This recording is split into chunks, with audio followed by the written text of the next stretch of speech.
If you're a federal employee and the only thing you look at during open season is the premium, you might be setting yourself up for one of the most expensive mistakes in your retirement plan, because the cheapest FEHB plan on paper very often ends up being the most expensive plan in real life.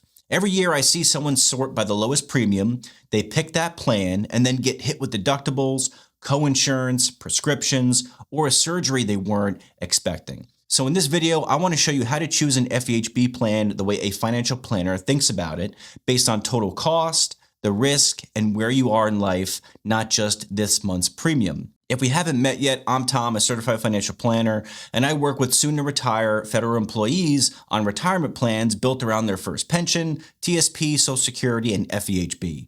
And the key idea I want to talk about today is FEHB isn't just a benefits decision, it's a retirement planning decision, because healthcare is one of the biggest expenses you'll have when you stop working. So first, I want to show you why focusing only on premiums is dangerous, then how to think in total cost, not just premium, then 3 usage scenarios, low, average, and high, when a high deductible health plan plus the HSA actually makes sense and when it probably doesn't, and finally, how your life stage and Medicare change the answer. And at the end, I'll show you how this plugs into a full federal retirement plan so you're not guessing. So let's start with the most common mistake. Most federal employees pick their FEHB plan the exact same way. They open the OPM page, they then sort by premium, they choose the cheapest one, and then they're done. Now the problem is, premium is only one piece of the puzzle. I want you to start thinking in 3 buckets instead of just one. Bucket number 1 is your fixed cost. So that's your premium. That's what you pay every month no matter what, even if you never see a doctor. Bucket number 2 is your variable cost. So this is your deductible, your copays, your coinsurance, and your prescriptions. All the stuff that moves up and down depending on how much you actually use the plan. And then bucket number 3 is your maximum risk. That's your out-of-pocket maximum. That's the if everything goes wrong this year, what's the most I could be on the hook for number. So let me give you one more simple example, and I'll keep coming back to this throughout the video. So I want you to imagine 2 plans. Plan A saves you about $2,000 per year in premiums compared to Plan B. Plan B costs that extra $2,000 in premiums, but it has a much lower out-of-pocket maximum. In a bad health year, Plan A might expose you to up to $8,000 out of pocket. Plan B might cap you at around $4,000. So in that high usage year, even though Plan B had the expensive premium, it actually ends up about $2,000 cheaper overall, and your worst case is half as painful. So if you saved $2,000 in premiums but took on $4,000 more risk in a bad year, did you really save money? That's the trap most people fall into. So this isn't about finding the cheapest plan, it's about finding the plan with the lowest total cost and risk based on how likely you are to use the healthcare. All right, now let's walk through how this changes in 3 different kinds of years, because healthcare spending is lumpy, right? It's not always a straight, consistent line. You don't have the same year over and over again. And as I walk through these, I want you to think about which one you fall into. Low, average, or high usage. In a low usage year, you're basically doing preventative care, maybe a couple routine visits, maybe you have 1 prescription, but there's no major procedures. In that kind of year, a lower premium plan like Plan A often wins. You never really get too close to the deductible, and you just keep most of that $2,000 in premium savings in your pocket. In other words, in a healthy year, the cheaper plan looks smart. Now the catch is, we're not obviously guaranteed to always have a healthy year, right? Especially as we get older. So just don't forget the next year could always look very different. Now picture what I'd call an average year. So you have a few more doctor visits, maybe some imaging or testing, a couple of prescriptions, and maybe a minor outpatient procedure. In that scenario, the gap between Plan A and Plan B starts to narrow. Your variable costs under Plan A creep up because you're hitting more of the deductible and more of the coinsurance. Under Plan B, your premium's higher, but your out-of-pocket tends to be a bit more controlled. And by the time you add the premium plus what you actually spent, the total cost might look surprisingly similar. This is what happens to a lot of families. They're not perfectly healthy, but there's nothing catastrophic. Everything is just kind of normal. And then there's the year nobody wants. Maybe there's a surgery, a new chronic diagnosis, you have regular specialist visits, or expensive meds that you're suddenly on every month. Now let's go back to our numbers. Plan A, $2,000 cheaper in premium, but you could hit $8,000 in out-of-pocket. Plan B, $2,000 more in premium, but your out-of-pocket caps around $4,000. So let's run the math. Under Plan A, worst case, you've saved $2,000 in premium but spent $8,000 out of pocket. Under Plan B, you've paid the extra $2,000 in premium, but you stop around $4,000 out of pocket. So in the bad year, Plan B is roughly $2,000 better off because of the cap. And that's the whole point, right? In low usage years, the cheaper plan looks great. But in high usage years, the expensive plan can actually save you money and, more importantly, protect your cash flow. So FEHB planning isn't just about looking for the cheapest plan, it's about managing risk. Now let's turn the spotlight back on you for a minute and ask yourself a few questions. Do I have any chronic conditions I'm managing? Is there a surgery or major procedure on the horizon? Am I on multiple ongoing prescriptions? Or would a surprise $5,000 or $6,000 bill really throw off my budget? Do I have the cash reserves to comfortably ride out a high deductible year?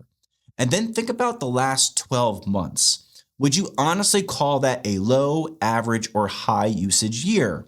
Once you've got that in your head, here's a rough framework to figure it out. If you're pretty healthy, you don't see as many doctors, and you've got a solid savings cushion, then a lower premium, higher deductible plan or an HDHP plan, something like our Plan A, can be a very efficient choice. If you're in that middle lane, maybe you have a few visits, some meds, and some tests, a standard plan often gives you a good balance. You're not overpaying in premium, and you're not exposed to huge out-of-pocket swings. And if you know you're a high usage person, or you just really hate financial surprises, then a higher premium plan with a lower out-of-pocket max, closer to our Plan B, usually makes more sense.